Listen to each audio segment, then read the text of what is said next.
વડાવળમાં પોષ સુદ પૂનમના રોજ દેવસ્થાનોની મહાઆરતીનું ભવ્ય આયોજન થયું. સપ્તમાતૃકા હનુમાનજી મહારાજ, દુધેશ્વર, પાતાળેશ્વર મહાદેવ, ગોગા મહારાજ સહિત સમસ્ત ગ્રામ દેવોની 108 દીવાની આરતી થઈ. અભિજીત મુહૂર્તમાં 18 અભિષેક અને સાંજે વૈદિક મહાઆરતી કરવામાં આવી હતી. વડાવળ ગામ ખાતે સંવત 2082ના પોષ સુદ પૂનમ શનિવાર તારીખ 3/1/2026ના રોજ સંત શ્રી મુકેશગીરી મહારાજના માર્ગદર્શન હેઠળ સમસ્ત ગ્રામજનોના સાથ સહકારથી ધાર્મિક ઉત્સવનું ભવ્ય આયોજન કરવામાં આવ્યું.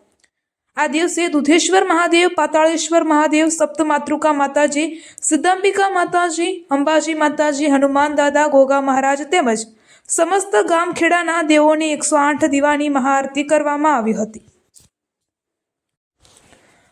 બપોરે 12:30 કલાકે અભિજીત મુહૂર્તમાં 18 અભિષેકનું આયોજન કરવામાં આવ્યું હતું, જેમાં ભક્તો ભાવપૂર્વક ભાગ લીધો હતો.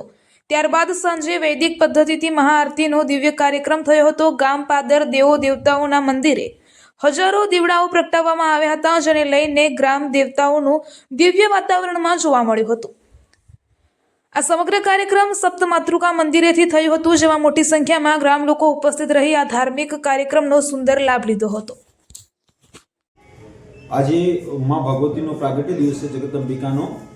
એટલે આપણા વડાવાળ ગામની અંદર આજે વૈદિક આરતી કહેવાય છે અને મહાઆરતી કહેવામાં આવે છે, જે શાસ્ત્રોના અને પુરાણોના આધીન હોય છે.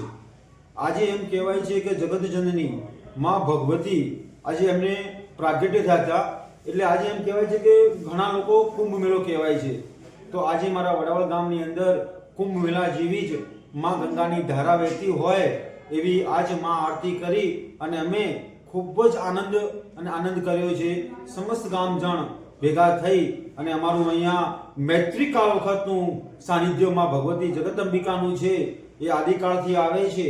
એ કાળની અહીંયા 108 દીપ પ્રગટાવી અને અનેક સાનિધ્યમાં દીપ પ્રગટાવી અને એ માં ભગવતીની માં આરતી અને વૈદિક આરતી કરી છે.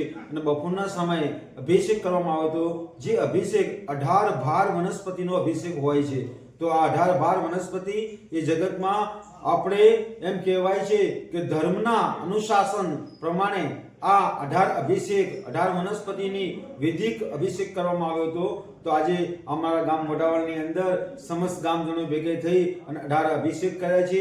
અને સાંજે 6:15 માં ભગવતીની સાનિધ્યની અંદર માં આરતી કરી અને આખા ગામ ખેડા અમારા વડાવાળ ગામની અંદર વૈદિક આરતીનો લાભ લીધો છે.